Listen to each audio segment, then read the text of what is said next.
ఎవరన్నా ఏమైనా చేశారా అనేది మాకు తెలియాలి సార్. పోలీస్ కస్టడీలో ఉండగా ఎవరైనా ఎలా ఎందుకు చేస్తారు? మీకు ఎవరి మీద అనుమానం? అదే నేను ఎవరి మీద అంటే పోలీసుల మీద అనుమానం చెప్పగలనా? నేను పోలీసులు చేశారని నేనేం చెప్పగలనా?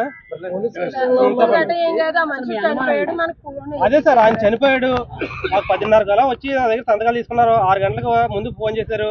నేను ఉదయం పెడతాను సార్ ఎందుకని నేను అన్నాను. అయినా సార్ వాళ్ళు వినకుండా నైట్ 10:30 ఆ టైంకి ఫోన్ చేసి ఇంటికి వచ్చేసేసి నేను పెడితే కానీ వెళ్ళమని చెప్పి కూర్చున్నారు. నలుగురు వచ్చారు.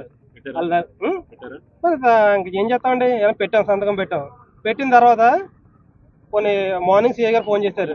6-7 ఆ టైం కల్లా ఫోన్ చేసి ఇలాగా మీ నాన్నగారు ఇలాగా సూసైడ్ చేసుకున్నారంటగా అన్నారు. కానీ ఆ సూసైడ్ కాదు కదా, అది నైట్ 10:30కి. అదే అప్పుడు బాత్రూమ్ తీసుకొచ్చిన అతను బాత్రూమ్కి వెళ్ళి దూకేశారు అన్నప్పుడు మరి అప్పుడే మాకు ఇంటిమేట్ చేయాలి కదా.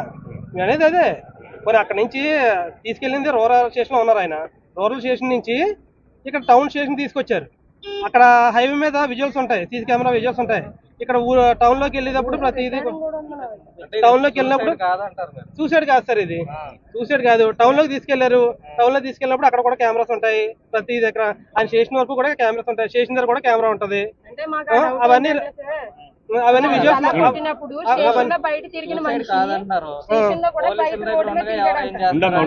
అదే సార్, అదే తెలియాలి కదా మాకు ఏం జరిగిందని. అదే దర్యాప్తు ఆల్ చేయాలి సార్.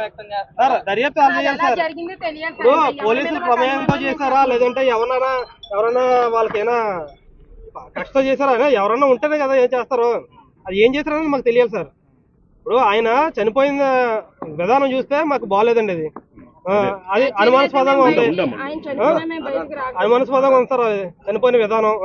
మాకు అది ఎలాగన్నా సరే అది సీసీ ఫుటేజ్ విజువల్స్ తీసి మాకు అది బయటగా పెట్టాలని చూస్తాం సార్.